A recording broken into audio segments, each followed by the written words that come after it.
Hello and welcome to Wrestling and Everything, Coast to Coast, with your host, Buddy Sotelo Esquire, and emergency break glass host, Jonathan Schwartz, all the way from Canada.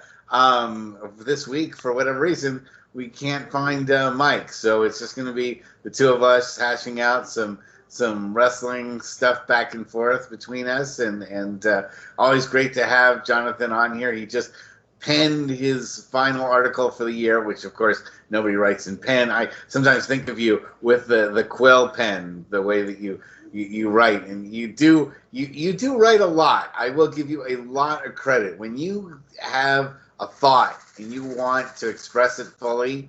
I don't think there's any wrestling journalist that expresses their thought as completely as you do, and I like it because you don't get that kind of in-depth writing from Jonathan Schwartz. And I hope people like it. Yeah. I write because I enjoy it, and I figure I've got something to say, so why not say it fully? Absolutely. But I mean, I've seen you write like a 13-page article on something, which, is to your credit that you can. I can't write 13 pages about wrestling. I can talk 13 pages about wrestling, but I can't write it. So that's to your credit, and you're very eloquent when it comes to that. Thank you. Thanks a lot. That actually means a lot. When I started doing this, part of the reason that I started writing it is I've read an awful lot of really good wrestling books, a lot of really good autobiographies, but I found that when it came to just the stuff that I would read on your average website every so often, every now and then there'd be a great article or something that kind of went into really good detail on a specific part of history. Evan Ginsberg, who we both know, writes a ton as well on the subject. Benny Scala writes beautifully about it and has really great personal takes on it as well. There was that book, When It Was Real. We had the author of that on the show as well. Nikita Brezhnev. Exactly. So, I mean, there is a lot of good stuff out there, but I always figured I grew up basically since university reading The Economist, reading The Atlantic Monthly, and I kind of thought to myself, well, what if somebody kind of applied that kind of approach to writing and to research to this hobby that we share and try to turn it into something, and this is kind of what you get. So hopefully people take your mic and push it a little bit towards your mouth. It's a little quiet. You're a little bit on the quiet side. How's that? A little bit more. How about that? All right, that's fine. Yes. So yeah, no, I especially for a guy who in person you aren't like Mr. Talk Your Ears Off kind of person.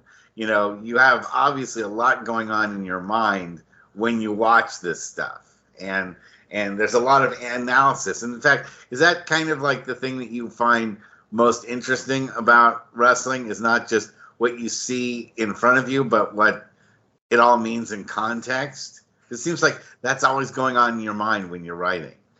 I think that's definitely part of it. I mean, I wouldn't be watching it week to week if I didn't enjoy watching the matches, or I didn't find, MJF cutting a promo hilarious, or I didn't enjoy what was in front of me. But one of the things that kind of drew me in, it was basically on two levels. One, I've had a chance to be in a few different kinds of rooms. I've been in political arena. I've worked as a lawyer. I studied English literature, and a lot of these different things, you can point to what happens in wrestling at any given point, and you just kind of see how it ties into the world outside of wrestling. And that was always something that really interested me.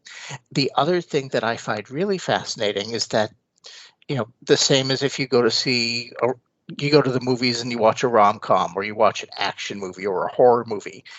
There's only so many different stories to tell, and there's only so many different characters that tell them. And wrestling only recently, like with Cody Rhodes' whole years-long angle now, there's certain kind of patterns to the way stories get told, and I kind of like fleshing that out as well when I see it. Yeah. And when I see something that I don't recognize that really feels new to me, then that's a whole different reason to get excited.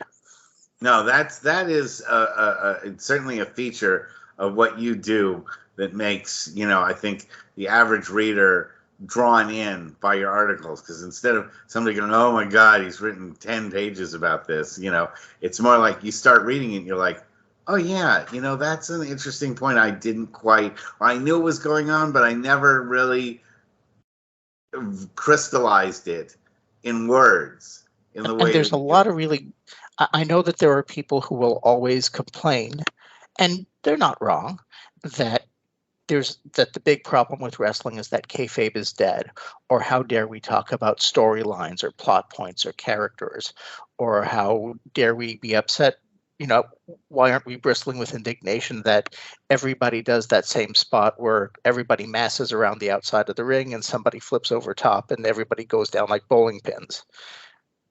I think that's fair Or criticism. There's what so much good my stuff out best there. friend, what my best friend loves, he loves the shtick where one guy is really really angry at the other, and they've been disqualified, but one guy will run at the other guy. Everyone will be holding some dude, all the pathetic security personnel, the nameless security personnel who are usually trainees of some type, and they can't hold on to the guy, and he breaks off, and then runs to the other side of the ring and then attacks the guy a bunch, and they pull him off, and then the other guy gets really angry and then breaks off and then, attacks. And they can never seem to hold the guys, no matter how, many security guys they put on them, or referees and guys in the back and so forth. Or my favorite version of this is the second. It always seems that the second somebody turns from a heel to a baby face, they suddenly lose 50 IQ points. So I can remember, for example, you would have, whether it was Lex Luger or Barry Windham, or later Lex on, Luger was the first one I was thinking of, but or please. or later on, Brian Pillman or Malenko or Chris Benoit. And when they're part of the Horsemen, they're part of this elite work rate super heel group that would invariably cheat to win. And one member would constantly run in and cause distractions or interfere in the match physically. And then you'd have whoever it was that broke away from the Horsemen to become a super good guy. And all of a sudden, all of this time that they spent with the Horsemen of any group, the premier, dirtiest players in the game, and suddenly they can't help but turn around and get caught when somebody does the exact same thing to them. They forgot that Where is the the rule learning? book. They burn the rule book, and then it's like they discover the rule book and and then they forget discovered that once upon a time they knew every trick in it. Yes, and then the bad guys manual they lost somehow, and they forgot everything that was in it. They have selective amnesia, so they forgot that cheating could happen to them. Yes, that's always a wonderful trope. But it again, entertainment doesn't have to be real to be entertaining, and that's where it is interesting that people want to make that exception with wrestling, mainly because it's a live thing.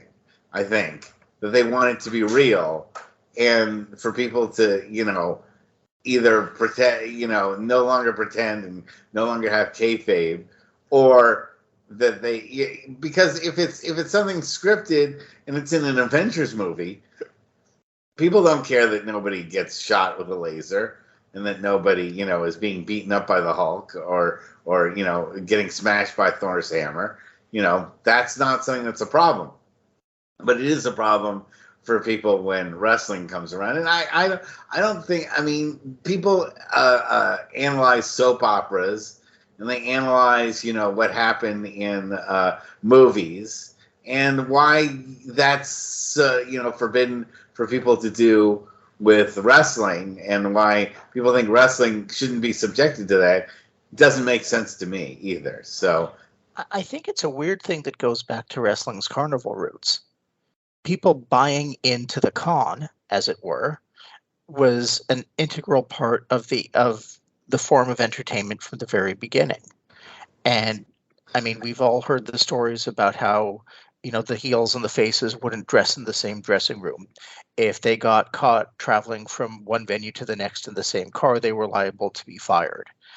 It was a massive scandal even back in the 80s after kayfabe had officially died, because it was advantageous from a tax perspective for the WWF at the time, but Hacksaw Jim Duggan, Great American Patriot, Right, was right. caught doing drugs in a car with the Iron Sheik. That was here in So, California. That was from the drive from Los Angeles to San Francisco.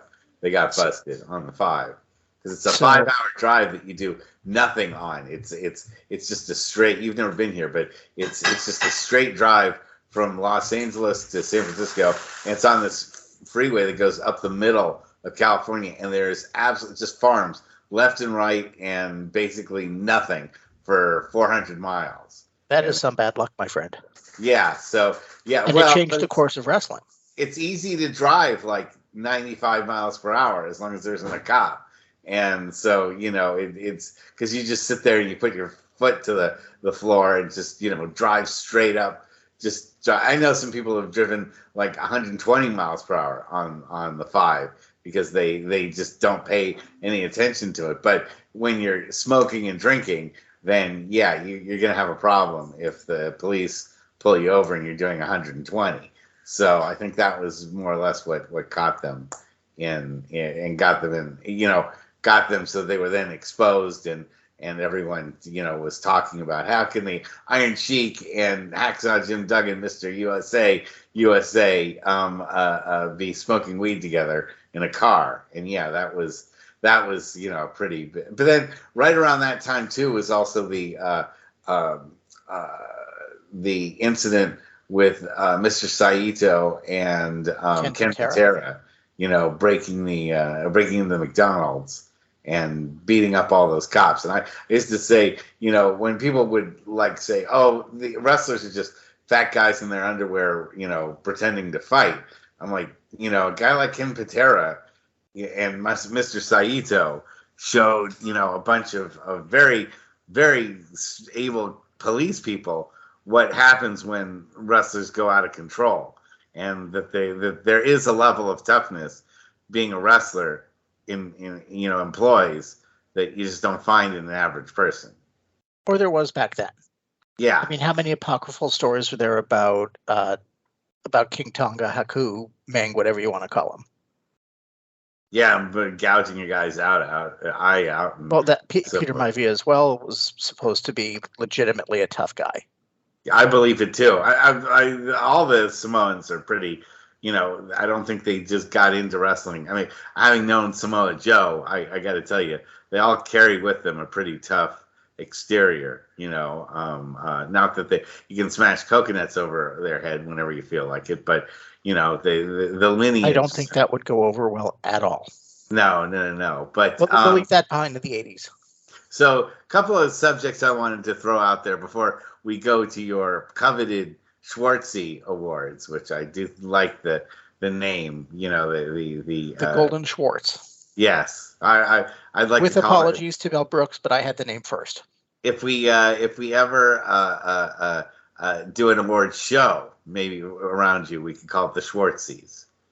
I would like to with all the, of course, any award show that isn't giving me an award personally, I just don't care for. So I don't usually pay. I will tell you, Kanye West is pointedly not invited. Good. And Kyrie Irving is off my invitation list, as well as unfortunately Draymond Green couldn't make it because he was suspended. But first thing is that one of the subjects that came up was, I don't know if you saw that The Undertaker rated his his Mount Rushmore of tag teams, which is, I guess for people who, in Canada may not know about Mount Rushmore, it's that famous president. Okay, that's good. Well, yeah. It's not your they weren't your president, so you're prime minister, so, maybe not as exciting. I don't know if you ever heard Robin Williams' line on that subject. Which is what? I'm not sure. Canada is like a really nice apartment on top of a meth lab. Ha! Ha! I just turned heel on your audience there. And, well, Robin Williams went to my high school, right? Yeah. Now, and every day I drive through, or not every day, but a lot of times I drive through the Robin Williams tunnel going into San Francisco. So he's quite the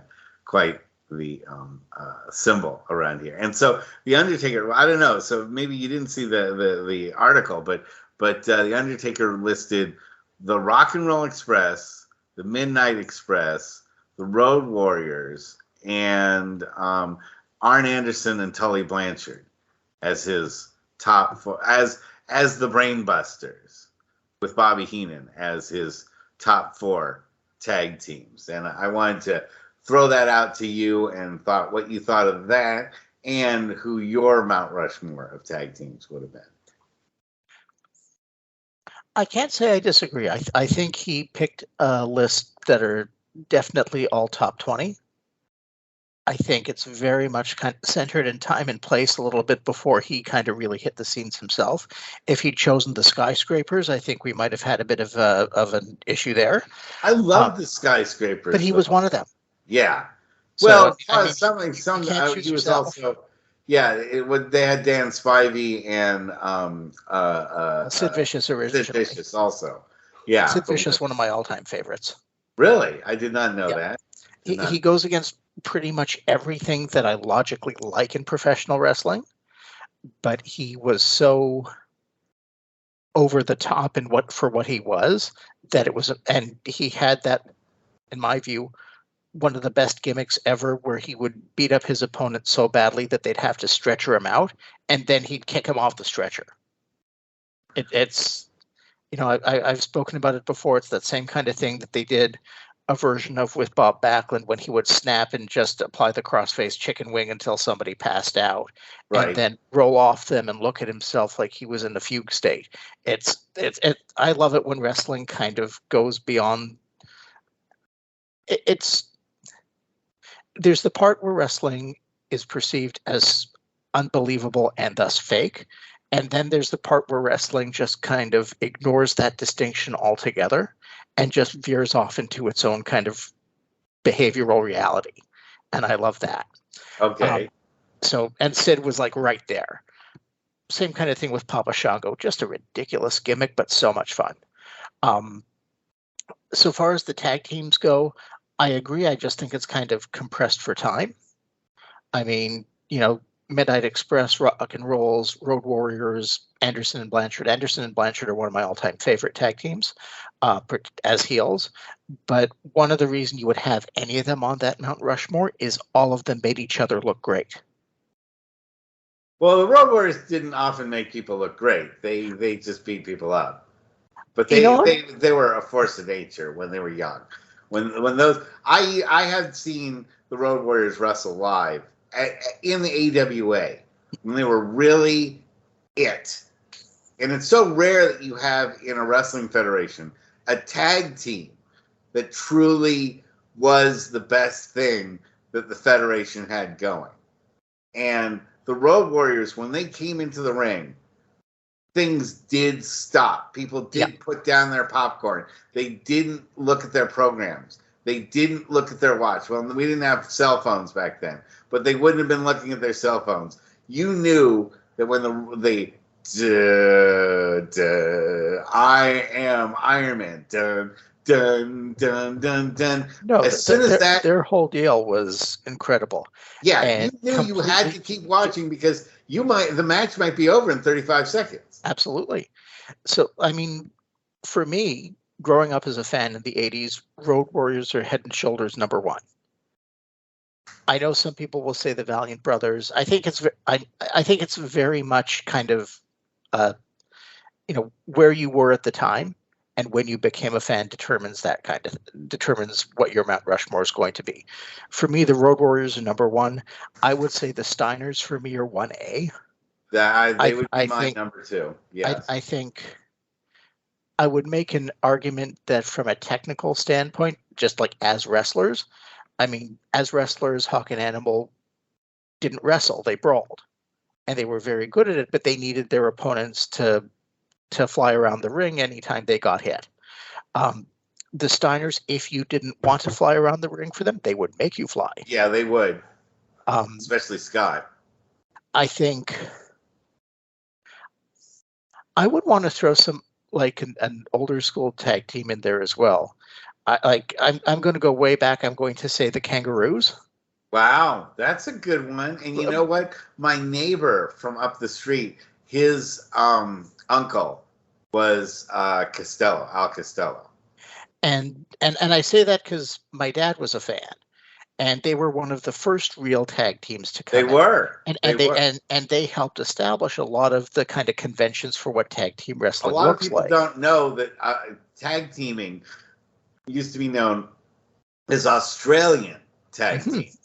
It was actually quote unquote developed in Australia. The first tag team matches were, well, I wonder, how long ago they had more than one guy in the ring. They probably have had that for forever. But the actual rules of holding the tag rope and tagging out and all that stuff, that was all an Australian invention. So it used to be known as, and I have this amazing chart from the Kangaroos that my friend gave to me that is like a wall poster of all these different moves, and there's the rules of Australian tag teaming that must be done at all times, and it's a wonderful retro piece. So the Kangaroos are a really good call for you. And then who else would you make as number 4? I think number 4. There's too many to go between. Yeah, you get to. I mean, you could argue the Samoans. You could argue, and frankly, I would probably go with the Samoans just because between the two of them, that family has owned main events for the last 30 years. So it's not just the fact that they were a great team in their own right. In tribute to Evan, I'll throw the Valiant Brothers in there. In tribute to Mike, I'll throw the Tolos Brothers in there.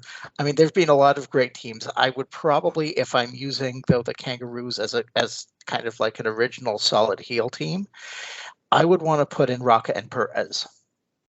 Okay,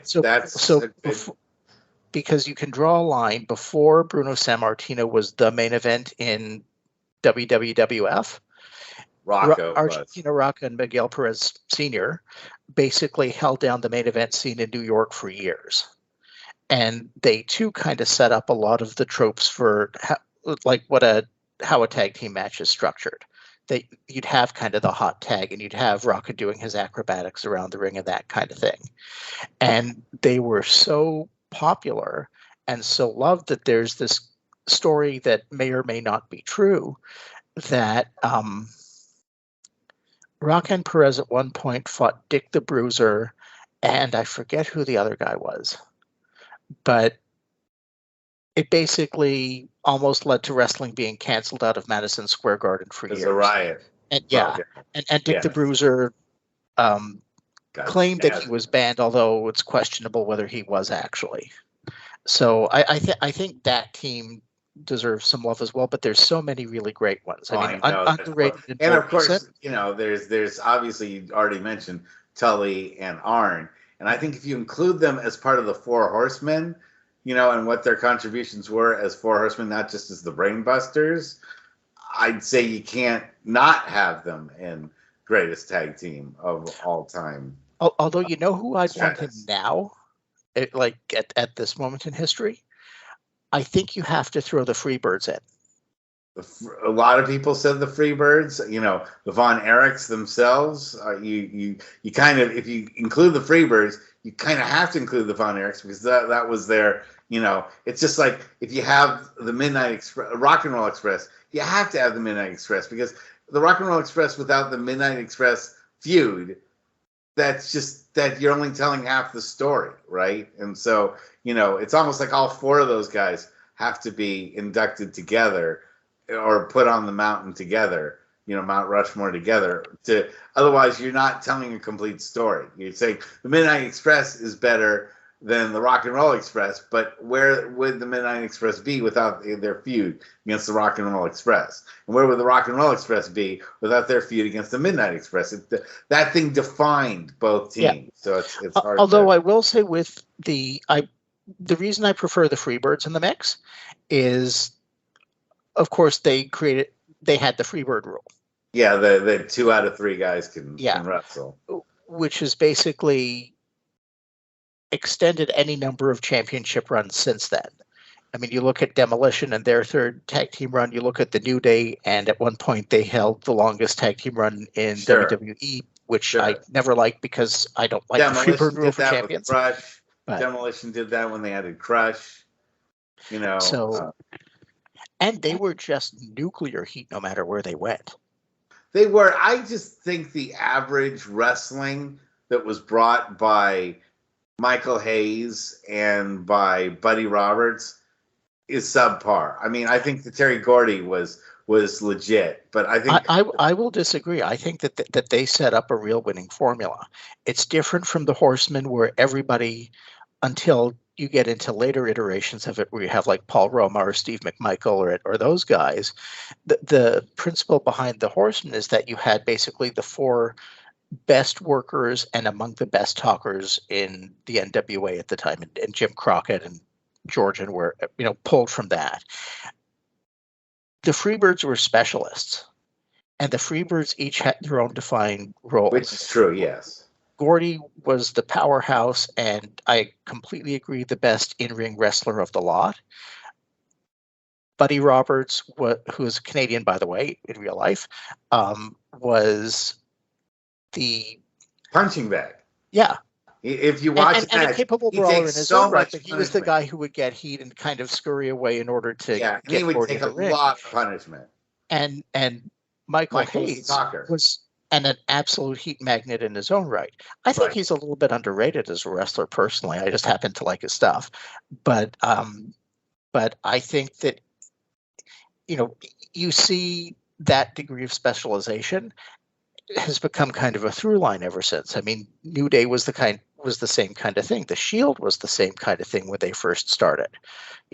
Before Seth Rollins and Roman Reigns kind of found their characters and became comfortable on the mic, Dean Ambrose was head and shoulders the best guy on the mic, or John Moxley as we all know him now. Same kind of scrappy brawler who'd get his butt kicked until one of the other guys came in.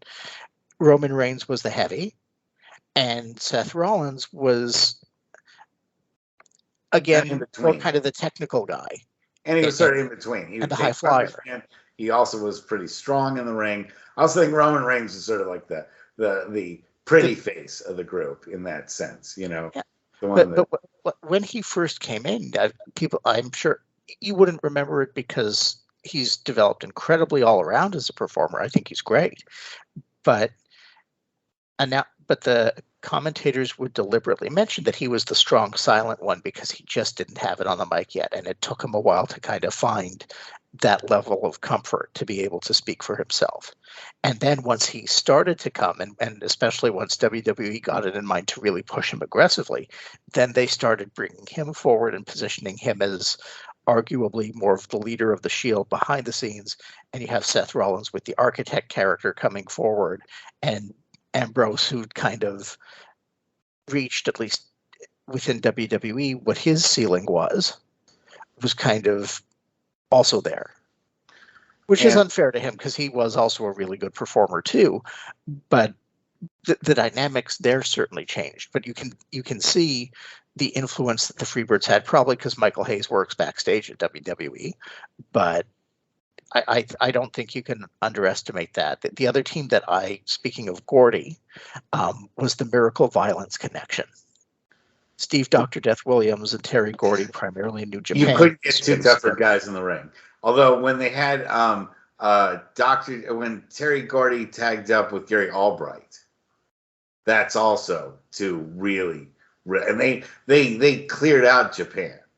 They owned Japan mostly. A lot of people don't recognize Gary Albright and what a ultra tough guy he was.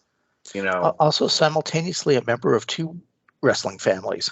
Yeah, that's a lot of people. He married into the NOI clan, right? And he also worked in Calgary early in his career in Stampede as Volkan Singh.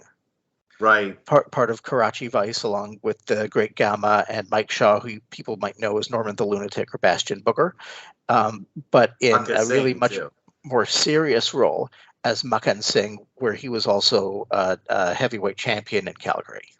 Yeah, he had a great feud with Owen Hart back in the day. Yeah, so I did think a little bit about how great a team they were, but just in America they didn't have enough success to get them on Mount Rushmore. I also couple other tag teams I would nominate for Mount Rushmore status, and that would be the Bruiser and the Crusher, because I just thought those guys were just two absolutely perfectly made tag team guys. They just embodied like the toughness of old school tag team wrestling, and both guys were tremendous wrestlers in their own right. And when they tagged together, I thought it was like a perfect tag team. When I was a little kid. Although in that vein, I think you could also do the Venn diagram between Pat Patterson, Ray Stevens, and Nick Bockwinkel. That was the next Very one I was different going to bring style. up. That was the next one I was going to bring up, was Pat Patterson and Ray Stevens. If you look at the qualifications, the individual qualifications of both of those two wrestlers independently, adding them together made them a super team at the time. And a lot of people forget, in the 70s, what a dominant team Ray Stevens and Pat Patterson were. Nobody could beat them for a long time.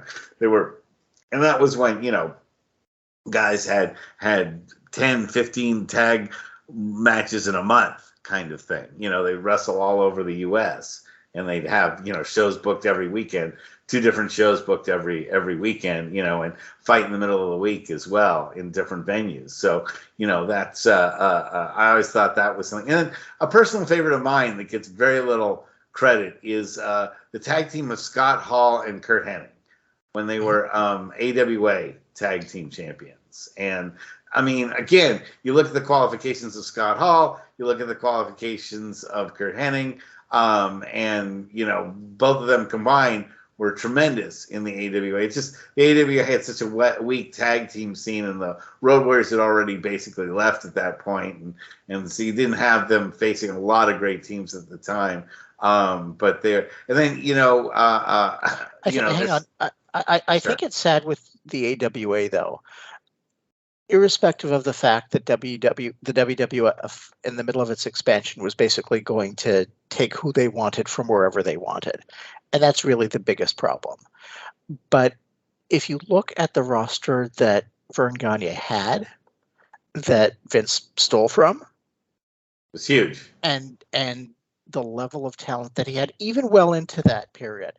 But the fact that he was so conservative in terms of the talent he put over and who he kept in the prime positions, when you have guys like Hennig and Hall, you have Sergeant Slaughter coming off an incredibly hot run in WWF. I actually have a column coming out where I mention him.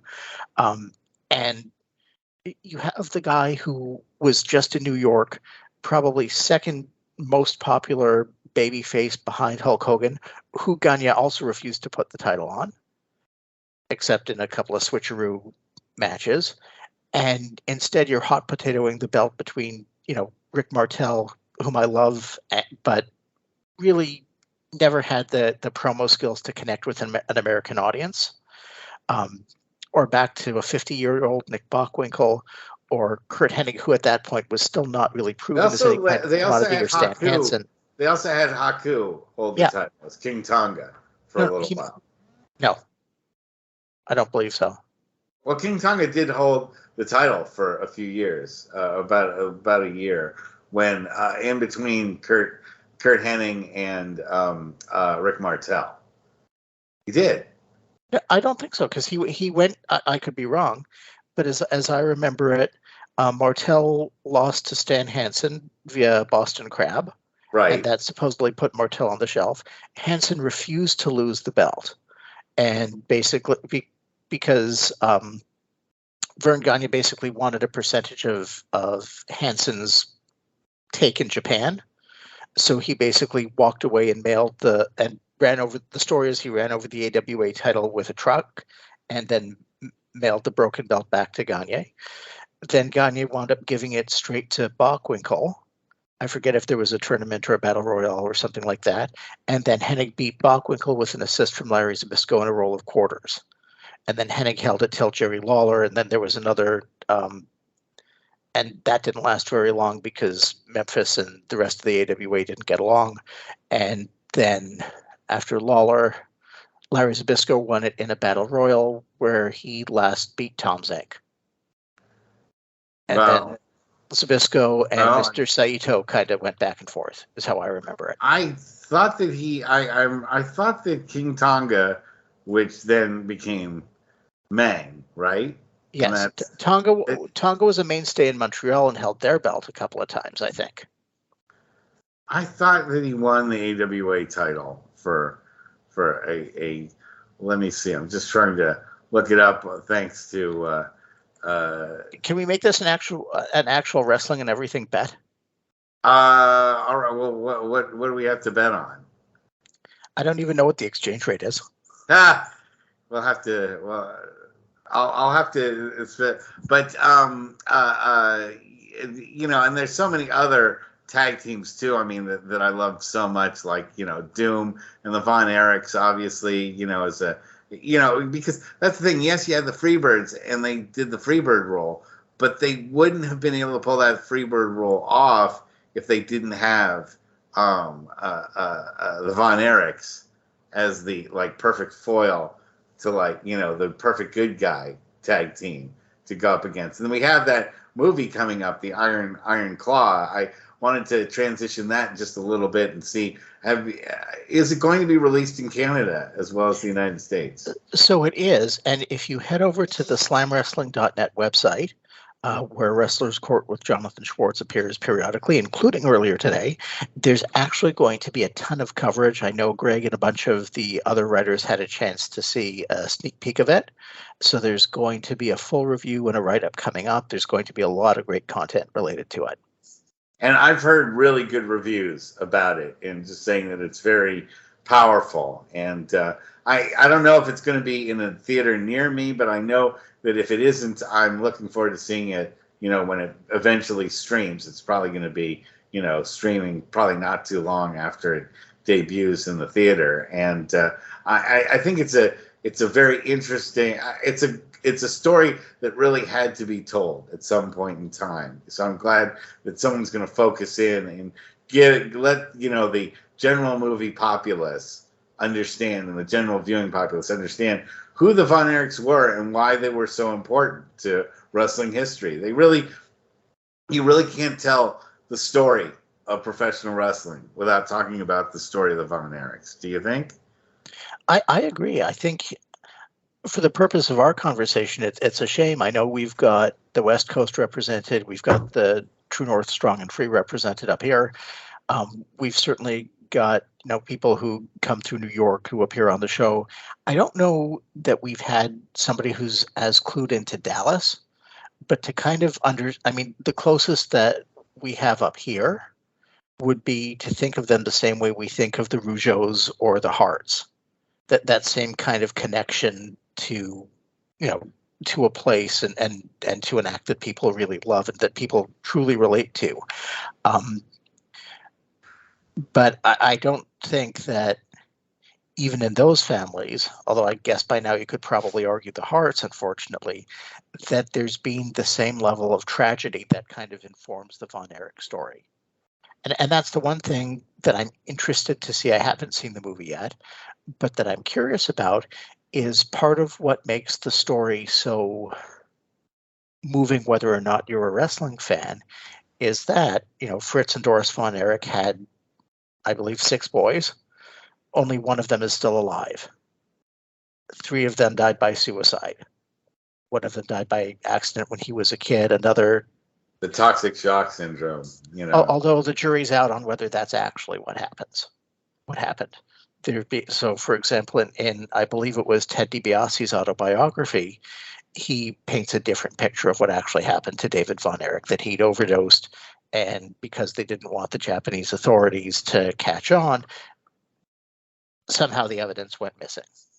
Interesting. Well, I mean, you know, there's still a lot of mystery as to, you know, everything that goes on, and it probably won't be until many years after, you know, all the records are finally unsealed, and everybody, you know, who's part of it that controls what gets out about Kerry and about David and about Mike and all that, you know, gets truly revealed. But it does promise to be very powerful movie. Now we have a few minutes left, so I wanted to bring up your article about the Golden Schwartz Awards.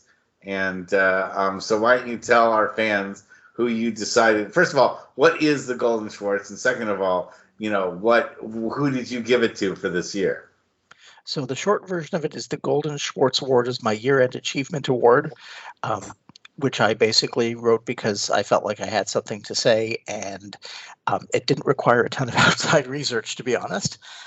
It's basically my completely non-scientific piece looking at the wrestler that I thought made the biggest impact on me for 2023. And my choice for this year, it was a very crowded field. You were among the entrants, but I chose MJF, Maxwell Jacob Freeman, current AEW champion. Dude has just been on an absolute tear. He's had crackerjack matches against everybody from Daniel Bryan to Kenny Omega to Jay White to Samoa Joe. He's had a lengthy program with Adam Cole that's kind of been, it's one of the few wrestling storylines that's actually kind of hooked me, and that even the silly parts I found entertaining, and that rarely happens with me. So I think there's, in terms of the character, the performances, I think he's been great. The other thing is, I think that he is something very different as a performer on a few levels. For one thing, he has somehow managed to turn face despite still completely acting like a heel. This isn't even Steve Austin still flipping. No, it's very Piper-esque. It's very Roddy Piper-esque. I think it's even crazier than Roddy Piper, though. Piper, but I feel like there's a lot of correlation. I think the influence is there, but he's literally a character who's turned good and can't help being bad. Even to the extent that, and he still plays an antagonist. No matter who he comes across, he's still kind of goading the baby faces, despite the fact that he's nominally one himself. But he's totally won the respect of the fans. He's totally won the respect of the fans. He has them completely wrapped around his finger, and he can do whatever he wants with them. And the part I spend a fair bit of time on this in my article, the part that I find even more amazing for what he's done is he's done it from all starting with a promo that he gave towards the end of last year, where he just kind of set out that he is different. He spoke about his personal life. He spoke about his history. He spoke about his experiences growing up as a Jewish kid who dealt with racism and anti-Semitism. And I got to tell you, speaking as somebody who is also Jewish and who has worked as part of the community and acted as an advocate on behalf of my community up here in Canada, I thought that him doing that was a tremendous risk. At one point in that first promo, he repeats, and I'm not going to do it here because I don't like giving that stuff oxygen, but he repeated a slur that had been used against him. And I heard those words coming out of his mouth in the context of this guy talking very clearly about who he was in a way that you couldn't just kayfabe. And I was a little bit concerned because to me, he's doing this as a heel. He's talking about he doesn't like it. It's the same way as any heel who gets up and says, "Oh, don't call me," Christian did it. "Don't call me creepy little bastard." And the words that MJF, exactly, and it turns into a chant. A mock, And I was waiting for the audience to start chanting ethnic slurs at MJF. And the problem that I had with that is that if they're going to think it's okay to do it in an arena, as we said at the top of the show, where people don't necessarily draw the same bright line between a performance they see in the wrestling ring and how we behave outside of the arena, I was afraid that it was going to get people at best insulted and possibly even really hurt. It hasn't happened. And in fact, that whole arc has turned to MJF face. There's been plenty of other Jewish people who've been involved in wrestling at different levels. There have been people like Barry Horowitz, who I'm sure is a wonderful person, but who made his ethnicity the butt of a joke. There have been people like Goldberg who it's just part of his character, but it's not played for any kind of laughs. There have been people like Eddie Creechman, who was a manager back in Montreal and Detroit, who would come to the ring with a big Star of David around his neck, and basically antagonize all the, the local Quebec and Detroit audiences and confirm their own lousy feelings about certain groups, and revel in that kind of heat, which I always thought was a pretty dangerous practice. There are people like Paul Heyman who does kind of the same thing, but walks the line very differently. And I think he's liable to the same criticisms, but he's been able to manage them much more effectively, to the point that during a feud between Brock Lesnar, who at the time he was managing, and Goldberg, Heyman called out the fact that they were both Jewish. And Heyman retrenched his loyalty to Brock Lesnar, which plays off of a long-standing anti-Semitic trope that Jews have double loyalties. And he stuck that in the audience's face. I happen to be a big fan of Heyman's work, but I can understand how people would have seen that as problematic as well. And wrestling hasn't always been kind to people who are different. And I'm talking about our community now, but I think we've also had plenty of examples where, whether it's other immigrant communities or racialized communities, I mean, God only knows the kinds of violence that's being done in the name of LGBTQ community as well. I think we've actually had representatives from an indie fed, right, that kind of specializes. Correct. People weren't really, I mean, it was used, as you pointed out, it was a weaponized type thing, and especially when people were just so much more visceral at the idea of going to a wrestling match, and you didn't have a lot of little kids there, and you had more of a drunken crowd, and more, it was blue collar workers that were coming there, and that kind of it was okay in the workplace for people to be that way, so they just brought it with them to the wrestling shows. And that kind of, I mean, for wrestling then to become a family friendly product, you just can't have that sort of thing going on. Or parents, but you did. I'm going to respectfully disagree with you, because one of the tent poles, for example, of WrestleMania 3 was Roddy Piper against Adrian Adonis, who was playing an over-the-top, flaming, stereotypical. Right, but now you don't see that. That's what I'm saying. Hang on, and then you go to the early 1990s, and you have Goldust. Goldust, right? And his portrayal was deliberately ambiguous. And I remember this because at one point he was still a heel, and he gets into an in-ring interview with Jerry the King Lawler, who's conducting it. And Lawler basically asks him point blank whether or not Goldust in character is quote unquote queer. And queer at that point wasn't as widely accepted as it is now, non-offensive term as it back then. So he was using, language that was short of something egregiously offensive, but still not nice. And Goldust said no, and the crowd erupted in cheers. And that moment turned him face. Contrast that with what you have today, and it is better today, I believe. I don't want to speak on behalf of anybody else. When you have, for example, Anthony Bowens in The Acclaimed, who's openly gay, and the crowd chants "You are gay" at him, and he's soaking it up, but it's not as a heel. They're showing that they're aligned with support him. Yes. So that's coming a long way, I think.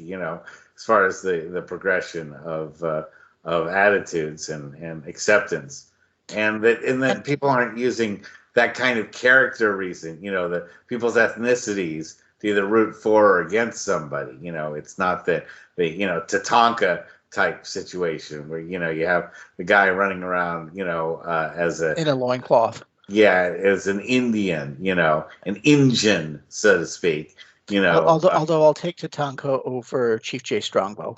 I know who actually wasn't. Yeah, well, he was Italian, but I also wanted to say, did you have any runner-ups for your Schwartz awards? So when I started writing the column, I was actually going to knock off the PWI Year-End Achievement Awards. Then I realized that that would have been a book in and of itself. Yeah. It would have been like the encyclopedia.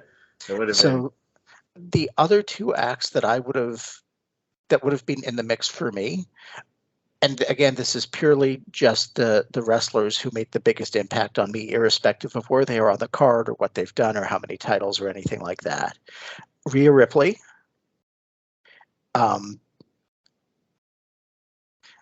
Again, right now she's on a roll where she's one of those people where when she starts to talk, I put my phone down and I listen. And to me, that's, I think, one of the best things I can say about a performer, given, all the distractions that we have as we're watching. What I think is particularly great about her is she's part of an extremely hot faction. A faction that I never would have believed would have worked, just given kind of how random it is that you've got Finn Balor and Damian Priest and her and Dominic Mysterio and now JD McDonough together. They don't make any kind of logical sense together, but they work really well. And especially for being the champion on Raw,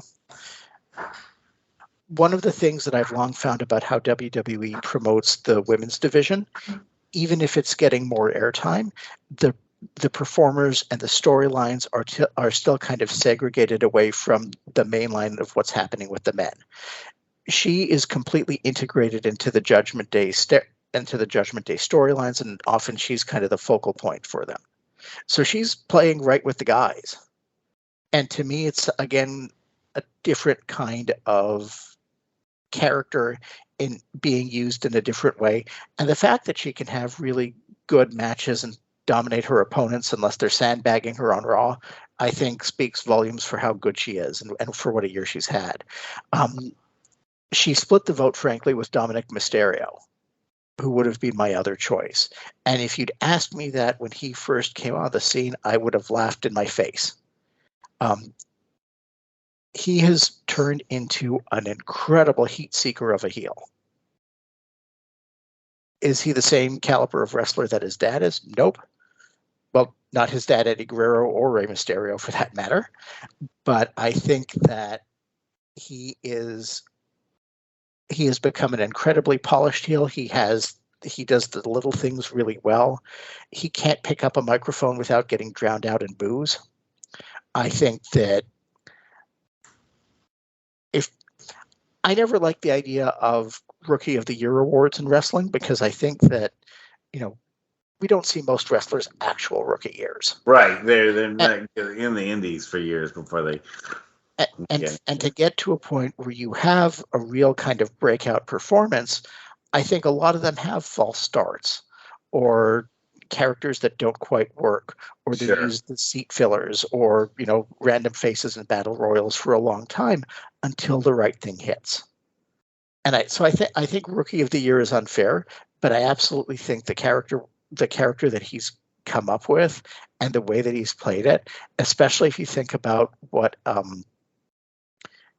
for being immersed in his family tradition and for his dad being one of the all-time purest as driven snow baby faces ever, the fact that he's become such a rotten heel is amazing. Wow. Well, I have a couple of nominees for myself. And I do think MJF is appropriate because he's probably done the most and gotten, especially as the undisputed champion for AEW, and certainly done a lot more defending of his title in better matches than what we've seen Roman Reigns do. But my personal nominees, or the runner-ups for me, would be Eddie Kingston. I think he's done a tremendous job of coming from where he was in the NWA to where he is now. And in AEW, he's really had some, especially in this end of the year tournament that they're doing right now, he's really performed tremendous. He's had just some really great matches down the stretch. So here's my one caveat with Eddie Kingston, and I agree with you. He's had a fantastic year. I think he's one of the absolute best on the mic. I think he's so good at it that he's managed to work in the fact that he's a relatively limited in-ring performer into his persona, and I think it's actually made him better for it. Oh, yeah. The one problem I have is that for a guy who kind of whose whole character is based on scratching and fighting and clawing their way to the top, and to finally win a world championship at this stage in his career, for him to the logical inconsistency. I'm just going to throw this away and we'll have like this tournament and we'll have an American Triple Crown. I love Eddie Kingston. I think he's a wonderful performer. I think he's a great wrestler. I think he's a fabulous interview.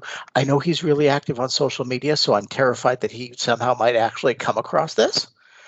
But look, I said nice things about him. But that arc makes him out to be one of the stupidest men in wrestling, and I don't think he actually is. I just think that yeah, but it's led to a tremendous tournament. Yeah, it did lead to one of the better stories of this year, which is that tournament, which I think has made AEW so much more compelling to watch than what we've seen on the other side of the street with the WWE, which is but here's the thing.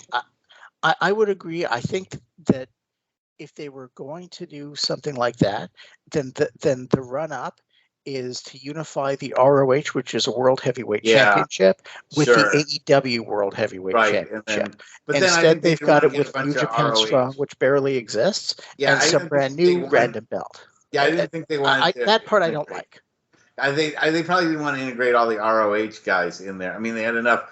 They had to have a tournament that would occupy all the massive numbers of talent they have in AEW. If you try to bring in the ROH guys, it just would have been, you'd need like 2 years to do the tournament. But also the other guy that I nominate to or have as a runner-up would be Ricky Starks. Because, I mean, he has both Kingston and Ricky came from pretty much obscurity in the NWA, the older NWA program, and they have made the most out of that opportunity that AEW has presented for them, and they've moved ahead of AEW talent that was there a lot longer than them.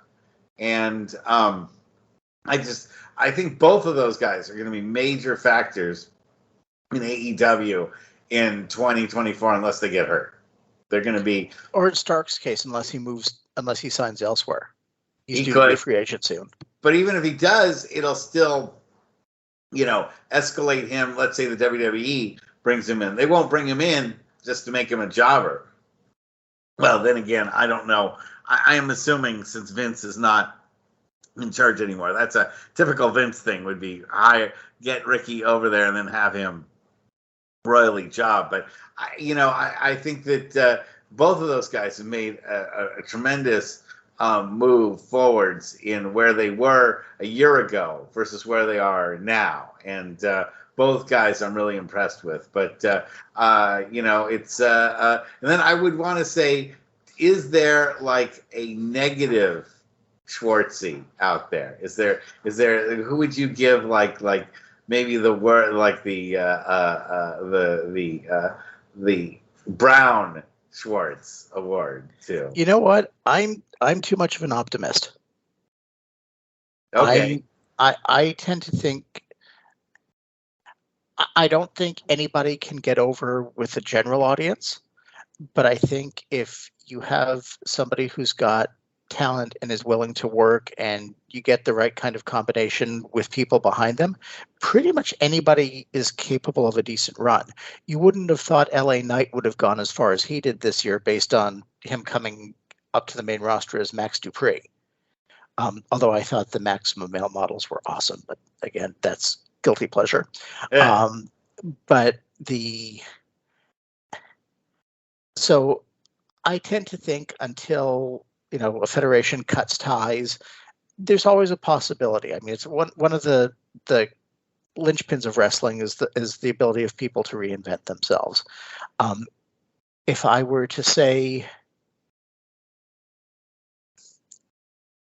put it this way, I'm not going to see anything overly negative about them, especially since they've retired. But I do think that it's a good thing that the NWA moved on from Tyrus to EC3 as champion. Probably, I think so too. Although NWA is still struggling to really find its footing after COVID. They just haven't. They were moving along really well, pre-COVID, and then COVID really pushed them back a while. So, I kind of think that what we saw with AEW buying Ring of Honor, I think that there's still a few other consolidations to come like that. Yeah, maybe with Impact, where who knows if Impact can continue. But Impact's been putting on good shows, but nobody's Impact's watching. been putting on great shows for a long time. Yeah, but nobody's watching. According to the ratings, nobody's watching. So I think they're tough to find. They're supposed to be on a new streaming deal with Endeavor, which seems funny. Yeah, because it's they already have the WWE bought for them. But anyway, we're just about out of time. I can't believe it. Another hour has gone by, but it was really entertaining to get your thoughts on some things. You're so busy interviewing folks when you're on the show, we don't really find out what you think about a lot of things. So it's good to, of course, you have your own article where you have your own soapbox you can expound upon, but it's great to have Wrestler's Court with Jonathan Schwartz. It just came out today on slamwrestling.net. Absolutely, folks. Go ahead. You're getting better at the plugs, eh? Yes, absolutely. Have a great holiday season. I know you just got done with Hanukkah, but still there's a couple of holidays left to go, and really love having you on the show. You being on the show is one of the great highlights that we've had this year on Wrestling and Everything Coast to Coast. So I want to thank you for all your contributions this year, and thank you very much. Looking forward to having you as a regular part of our show next year too. Awesome. I look forward to it too. Merry Christmas and Happy New Year to everybody. Happy holidays to everyone. Good night. Good night.